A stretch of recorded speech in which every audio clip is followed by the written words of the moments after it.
à préciser, sachez que normalement dans un vrai pays démocratique, chacun est responsable de ses paroles. Ce n'est pas le cas en France. En France, nous pouvons être condamnés pour des paroles d'une tierce personne. Voilà la réalité du pays où on vit. Le pays des droits de l'homme, hein, le pays des Lumières, hein, voilà où on en est. Je vais donner quelques précisions par rapport à ce qu'elle vous a dit Inda, pour que vous compreniez le niveau de la pédocriminalité en France. Elle vous a parlé de Martine Boyon. Donc Martine Boyon, c'était un substitut du procureur qui a été effectivement limogé. Savez-vous par qui il a été limogé? Il a été limogé par Michel Joubrel. Michel Joubrel, haut fonctionnaire de la magistrature, c'est lui qui a limogé Martine Boyon. Mais vous savez la meilleure? Ben oui, Martine Boyon dérangeait son business, puisque quelques années plus tard, cet grand haut fonctionnaire, d'accord, de la magistrature de Bobigny, eh ben il a été condamné. C'est d'ailleurs à cette époque-là qu'on a compris ce que c'était les viols sur bébé, hein, puisqu'il a été condamné pour des vidéos et des photos pédopornographiques, dont des viols de bébés. Le mec avait des viols de bébés dans ses fichiers, d'accord? Et il a été condamné à 8 mois avec sursis et une obligation de soins. Bah oui, hein. Donc ça, c'était pour Martine Boyon pour la neutraliser, d'accord? Joubrel, qui a été condamné à 8 mois avec sursis, hein. Vidéo de viol de bébé. Et ce mec-là, c'est lui qui va après juger nos juges qui peuvent peut-être éventuellement l'ouvrir leur bouche. Autre chose. D'accord. Faut baisser un peu. Baisse le son. Ben, je sais pas qu'est-ce qu'elle dit. Inda, faudrait baisser le son. Inda, il faut baisser le son apparemment. Parce que ça c'est trop fort là. Au début c'était bien là. Au début c'était bien. C'est mieux là? C'est mieux comme ça? Ah, c'est Nadia qui parle fort. Non, Ah ouais. ben, je vais parler moins fort. Bon, pour que vous compreniez bien, on va revenir sur l'affaire Betaram. Parce que là, l'affaire Betaram, c'est vraiment le sujet d'actualité. Parce que nous avons donc un Premier ministre. Vous me direz, à l'Élysée, on a mis l'agent Mich-Mich. C'est pas un problème. C'est une preuve, je sais rien, hein. Homme, femme, il, elle, j'en ai rien à foutre. Je reste sur le factuel. Sur le factuel, c'est une prof de 39 ans qui a détourné un élève de 14 ans. Alors oui, il a épousé sa victime, elle a épousé sa victime. Oui, mais en attendant, c'est la réalité. D'accord? C'est un prof de 39 ans qui a détourné un élève de 14 ans. Et on l'a mis à l'Élysée. Donc c'est peut-être pour ça qu'aujourd'hui, nous avons notre Premier ministre, hein, Bayrou, qui d'ailleurs va nous faire une superbe annonce. Hein, ça c'est par rapport aux gilets jaunes. Vous allez on va manger cher, hein, puisque ils doivent faire une économie de 40 milliards. Donc on en parlera sur les manifs et à vos prises de parole. J'espère que vous avez préparé le dossier, puisque là ils nous annoncent la semaine prochaine donc un plan de redressement, des finances, sachant qu'ils viennent de lâcher 20 milliards à nouveau à l'Ukraine. Donc nous, ils doivent faire une économie de 40 milliards pour notre gueule, mais ils viennent de lâcher 20 milliards. Mais bon, c'est un autre sujet. Mais en attendant, notre Premier ministre, Bayrou, il faut savoir qu'il y a 112 plaintes, hein, d'accord, 112 plaintes. Il faut savoir qu'il était donc ministre de l'Éducation en 93, ok, et en 95, il avait déjà reçu des plaintes donc d'un professeur en plus qui signalait ses agressions, ok. Je vous conseille tous d'aller sur YouTube et taper la commission de Betaram. Vous verrez les prises de parole. C'est un truc de malade. Vous avez la lanceuse d'alerte, donc ce professeur qui le dénonce bien, d'accord? Vous aviez ce professeur qui en parle et vous allez voir, et aujourd'hui c'est elle qui est attaquée. Il faut savoir que tous ceux qui dénoncent sont attaqués. Donc, nous avons un Premier ministre qui était ministre de l'Éducation, et il faisait en plus partie, il était en plus président du Conseil général des Pyrénées-Atlantiques, d'accord? Donc ce mec-là, et maintenant il est maire de Pau, donc c'est pour vous dire que ce mec-là, il est plus qu'au courant de Betaram, surtout qu'il y a un autre scandale qui vient de sortir. Il y a une autre école comme ça, catholique, qui vient de sortir aussi, d'accord? Donc, nous avons un Premier ministre qui a couvert toutes les agressions sur nos gosses, mais la meilleure de toutes, c'est que vous savez, alors ça c'est pour la deuxième école, j'en parlerai quand on sera arrivé à la deuxième, parce qu'il faut que je ressors les notes. Donc pour Betaram, pour Betaram, d'accord? Vous aviez sa femme qui officiait dans l'établissement. Vous avez les gamins qui étaient aussi, sa fille qui était aussi dans l'établissement, d'accord? Et à côté de ça, le mec vous dit non, il est au courant de rien, circuler, il n'y a rien à voir. Mais pire, aujourd'hui, on sait la réalité. On sait qu'il a menti lors des commissions. De toute façon, ils mentent tous lors des commissions. Ça se demandait pourquoi on paye ces commissions, parce que c'est aussi nos impôts qui les payent. D'accord? On paye toutes ces merdes, d'accord? Pour au final savoir qu'il a menti, on le sait qu'il a menti, mais est-ce qu'il y a quelque chose derrière? Est-ce qu'il y a une sanction? Ben non, il est toujours Premier ministre. Donc voilà la réalité. Donc je tiens à vous dire quand même qu'en France, la France est appelée Pédolande, ce n'est pas pour rien, ce n'est pas du complotisme, d'accord? Regardez la dernière dinguerie, et là c'est pour les placements abusifs. Je vais prendre mon petit carnet, parce que je l'ai noté dans mon carnet, parce que je préfère ne pas écorcher son putain de nom. Regardez la dernière dinguerie, et ça pour vous les mamans, mais moi je vais les bouffer. Ah moi je vous jure je vais les bouffer, c'est la secte et toute cette magistrature, je vais les bouffer. Regardez cette dinguerie quand même. Donc, vous avez Nordal Lelandais, multirécidiviste, condamné à la prison. Le mec a pu faire un gamin en prison. Mais si c'était que ça la dinguerie, ça sera là, bien. On a l'habitude avec la justice française. Mais non, c'est pas suffisant. Regardez la dinguerie qui vient de tomber. Le mec, il vient d'être poursuivi pour violence conjugale devant son fils de 18 mois lors d'un parloir. Le mec, on lui donne un parloir avec sa nouvelle nana, avec qui il a fait un gamin. Je sais même pas comment la nana peut faire un gamin avec un violeur comme ça. Mais en attendant, ben moi je vais vous le dire, c'est une commande. La nana fait partie du réseau et c'est pour alimenter les réseaux. Qu'on me dise complotiste, j'en ai plus rien à foutre, c'est une réalité. J'ai les dossiers, on va parler de réseau, vous allez voir. Donc, vous avez ce mec-là, il a son parloir avec sa bonne femme, son gamin, et il tabasse sa bonne femme. Normal. Les mamans, pour être là aujourd'hui, elles perdent leur droit de visite de 45 minutes par mois. Moi je vous dis les meufs, faites une dinguerie, allez chercher vos gosses, car si réellement vous met en prison, ben vous les verrez toutes les semaines vos gosses au moins. Toutes les semaines, vous aurez vos parloirs avec vos gosses. Donc c'est quoi le plus intéressant? C'est d'accepter encore de vous plier et de tout perdre? Ou alors d'aller les chercher ces gamins? Et si réellement on vous met en prison, et ben au moins vous aurez toutes les semaines vos visites avec vos gamins. Elle est pas bête la justice. Parce qu'à l'heure actuelle, vous savez qu'il y a une maman, Catherine, qui a fait 2 jours de garde à vue et qui s'est été déférée directement au parquet.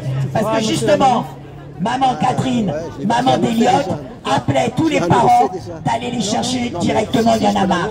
Parce que la réalité, elle est là, attention, hein. Il y a encore 2 ans de ça, moi j'ai commencé les manifs anti-placement, anti-pédo en 2019. J'appelais tout le monde à faire les procédures. Aujourd'hui, en 2025, mais putain, même quand la procédure donne raison, la secte passe au-dessus. J'ai une maman et un papa, un couple, Roche-sur-Yvon. J'ai été accompagné au tribunal. Les parents, ils ont une ordonnance de jugement du tribunal administratif qui casse le placement. Et dans le jugement, il est marqué: l'enfant Noé, je ne donne pas le nom de famille, doit être restitué immédiatement aux parents. On pensait qu'on allait gagner, ça y est, on était contents. Non mais parce qu'Olivier, c'est très grave la justice, comment elle les entube ses parents. Donc on va au tribunal devant avec le juge, on se dit ça y est, il a une ordonnance de justice. Devinez ce qui s'est passé. On est sortis, on était tous en larmes. Hein. La secte et le juge nouvellement nommé, parce que du coup ils ont viré l'ancienne juge pour mettre une nouvelle. La secte et le nouveau juge nommé, une femme, a remis 1 an de placement avec 1 heure de visite par mois. Et vous savez c'est quoi son prétexte? Écoutez bien. Hein. Oui, mais le tribunal administratif n'avait pas toutes les pièces de jugement, donc il ne pouvait pas statuer légalement. Donc même quand les parents vont au tribunal de l'Union européenne. Quand les parents, déjà, en France, font toutes les procédures, ils vont au tribunal administratif. Le tribunal administratif casse le jugement. La secte leur remet un an de placement. Donc, qu'est-ce qu'on peut faire, les parents? Ils n'ont pas le choix, les parents.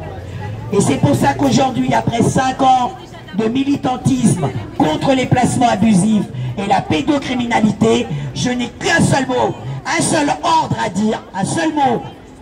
Allez les chercher! Et attention, hein, les parents qui subissent vraiment du placement abusif. De toute façon, c'est les 3/4 parce que quand ils sont réellement maltraités, on les laisse dans la famille. Paix à son âme Amandine, paix à son âme Nicolas, les paix à leur âme de tous ces gamins qui auraient dû être sauvés. La liste, elle est longue. Par contre, des enfants, et souvent on me dit, mais Nadia, pourquoi justement des enfants qui ont besoin d'être sauvés, on les laisse à leurs parents et on va chercher des enfants qui apparemment n'avaient pas lieu d'être? Quand est-ce que vous allez comprendre que leur but, c'est de détruire l'humanité? Leur but, c'est de détruire déjà en France la famille. Quand vous avez un gosse qui a été abusé toute sa vie, toute son enfance, vous croyez qu'il va être un bon père de famille ou une bonne mère de famille? Les 3/4, ils veulent même pas faire de gosses. Regardez la chute de la natalité chez nous. C'est pas dû qu'à la Covid hein, et à la pic-pic. Hein. C'est dû au fait que les trentenaires ne veulent plus faire de gosses dans ce monde de dingue. Voilà comment on fait chuter. Pourquoi on vous met le transgenre? Parce que le transgenre, ça permet de faire chuter la famille. Ils ont commencé avec les écoles, parent 1, parent 2. Putain, j'ai 59 ans. Jusqu'à ma mort, je resterai maman. Je suis pas un parent 1 ou un parent 2, moi. Hein. Et on nous vend ça pour le progrès. Il n'y a pas de progrès. La famille, c'est un père et une mère. Point barre.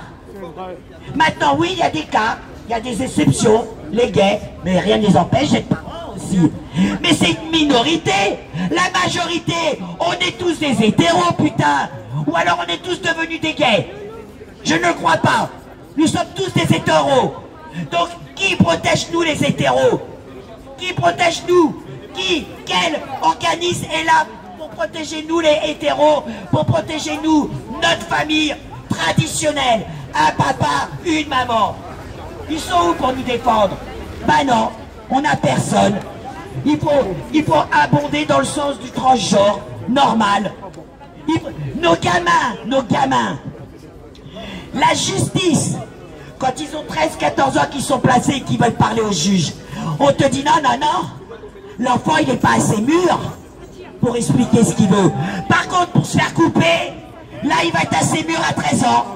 À 13 ans, il est assez mûr pour dire ouais, je vais me faire couper. Ou je vais m'en faire greffer une. Ça, à 13 ans, il est assez mûr. À 13 ans, il n'est pas assez mûr pour conduire et boire de l'alcool, qui est normal. Il n'est pas mûr pour voter. D'accord? Mais par contre, il est assez mûr pour dire ouais, consentement, je veux un mec de 40 ans, vieux, chauve, bedonnant, ça m'excite. Bah ouais, les gamins de 13 ans sont excités par les vieux bedonnants. Je ne le savais pas. Moi-même qui a 59 ans, j'ai du mal. Comme je le dis, j'ai assez de rondeur pour deux. Mais apparemment, je dois être trop sélectif. Donc voilà la réalité, mes amis. Ils sont réellement en train d'attaquer la famille, mais ils attaquent la famille par nos gosses. C'est nos gosses qui sont en priorité attaqués. Je vous parle même pas des courés-bras. C'est un autre sujet, j'ai tout le dossier aussi. Hein. Donc voilà, donc déjà je dis merci à Olivier. Merci à vous les gilets jaunes. Malgré que de temps en temps je vous pique. Merci à vous de nous accueillir sur votre manif. Je dirais que merci Munez. Parce que sa plus grosse hantise, justement, c'est l'union. La plus grosse hantise de Munez, c'est l'union. D'accord? Ah, il marche plus. Bon, c'est pas grave. En tout cas, la plus grande hantise, comme je disais, c'est l'union. Et aujourd'hui, on est en train de faire l'union. Voilà. Contre les pédos, avec les gilets jaunes. Et l'autre, comme ça, il va le voir. Parce que lui, il veut nous invisibiliser. Lui, il veut nous invisibiliser. C'est pas grave. Lui, il veut nous invisibiliser. En attendant, on a encore plus de visibilité. Merci les gilets jaunes. Bravo! Bravo Nadia.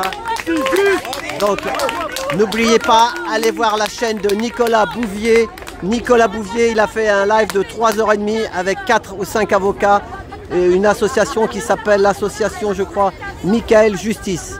La dame, c'est une avocate qui s'est fait enlever ses 3 enfants il y a une vingtaine d'années et elle les a perdus. Donc allez voir la chaîne sur YouTube, Nicolas Bouvier, sur les placements, et vous allez voir, vous allez la trouver sur YouTube. C'était un live, c'était en direct. Vous faites direct sur sa chaîne sur YouTube. Voilà.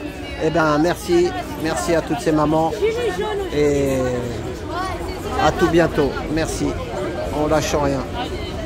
Tant qu'on peut. Je ne suis pas suicidaire, comme dit Nicolas Bouvier, je ne suis pas suicidaire. Voilà, donc et aujourd'hui nous sommes la Saint-Olivier. Nous sommes la Saint-Olivier aujourd'hui. Et je crois que c'était hier, il y a eu un enterrement d'un monsieur Olivier. Voilà, qui voulait faire un livre. Il y a aussi, on est au courant, hein, on peut le dire. Hein. C'est sur tous les réseaux. Hein. Et il y a un monsieur chinois aussi, humoriste. Il y a eu pas mal. Et un avocat aussi. Eh ben, l'avocat, son bureau était là-haut, rue de Rennes. Il était rennais, l'avocat. Un avocat qui s'appelle Maxime Tessier, quelque chose comme ça, je crois. Voilà, c'était l'avocat de monsieur Le Squarnec. Et lui aussi, il est parti à 36 ans, 35 ans, très jeune. Voilà, donc une pensée. Je ne vais pas demander de... Voilà, une pensée à tous ces gens qui militent et qui ont des choses à dire, mais pas facile. Mais bon, ça va pas être facile, mais on y arrivera un jour ou l'autre. Si c'est pas moi, ça sera mon fils. Si c'est pas mon fils, ça sera mon petit-fils. À tout bientôt. Merci pour tout.